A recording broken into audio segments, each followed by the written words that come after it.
I went to a Catholic primary school. I was very knowledgeable in Catholicism. I actually got high grades. Even into high school, I continued Bible studies. As I got into my teenage years, I developed anxiety. I used to have a fear of death. Also, I began to doubt Catholicism. I began to doubt Christianity altogether. At the age of 16, I started questioning the Bible and started questioning Catholicism and questioning the Christianity altogether. One of the things that I questioned was the Trinity, of course, was another one. I had a discussion with a priest, and he said, we believe that we're all born with sin. The reason is because Adam and Eve sinned, so we are all born with sin, and the only way to rid yourself from the sin is to be baptized. And, of course, that Jesus Christ died for the sins of the world because the spiritual war was going on, that a man had to come and die without sin to open up the gates of heaven. Now, obviously, as Muslims, we know that this is blasphemous, this is wrong, this is abhorrent. Christians believe that sex is a sin, even in marriage. SubhanAllah, like, what's wrong with this? You know, how can sex be a sin? You know, it's natural. It's a natural thing. Animals do it.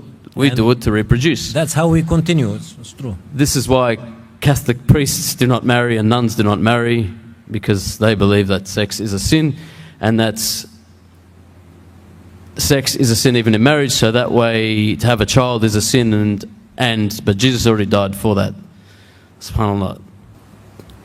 All I knew about Islam, from what I saw on the television, from Lawrence of Arabia, Yasser Arafat, and Muammar Gaddafi. That's all I knew from Islam. SubhanAllah. The Muslims I met in high school weren't practicing, and they didn't know anything about their religion. Yeah.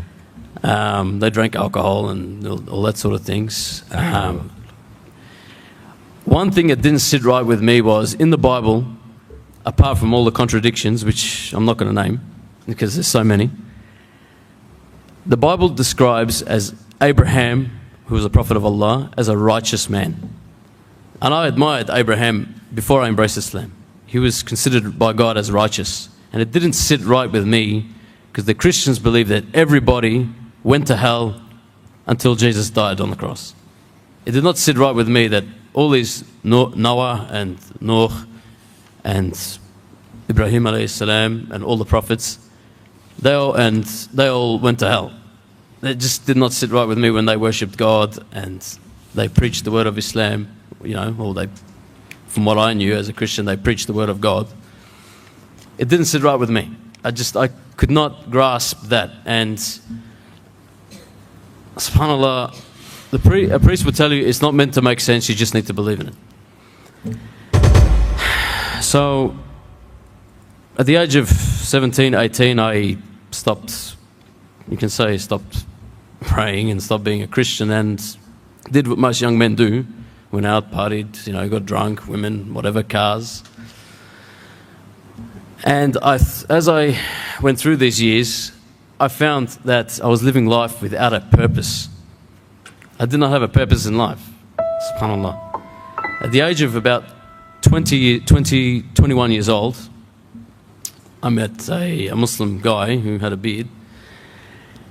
And we started talking. He asked me what I believed in, and I said I do not know what I believe in, because I grew up as a Christian, but I don't believe in any of it. And he started explaining Islam to me and explaining how Muslims believe in the prophets of God. And I was very surprised. So I said, tell me more about this religion, you know. And I said, look, you know, like from what I see of Islam is what I see on television. He goes, trust me, brother, what you see in the media is lies.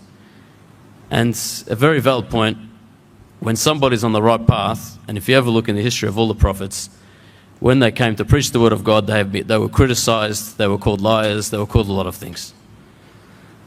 So I went with this brother to an Islamic center, and I listened to a couple of their lectures. They were very nice, and I asked for a copy of the Quran. I never read the Quran before, and they gave me a copy. And after I took the Quran at home, and one of the first surahs I read, and it actually happens to be my favorite surah. One of the surahs I read was Surah Al-Mussalat. And when you read the Quran, you cannot find any contradictions in the Quran. Everything makes sense. In the Bible, there's many contradictions and things just not make sense, and it's like it talks in riddles. Because the Bible, of course, people will vigorously deny this, has been man-made and was put together by man. And I went back to the Islamic Center and I said, what must I do to become a Muslim? They said, it's easy, just Take your so shahada. I took the shahada, alhamdulillah. Takbir.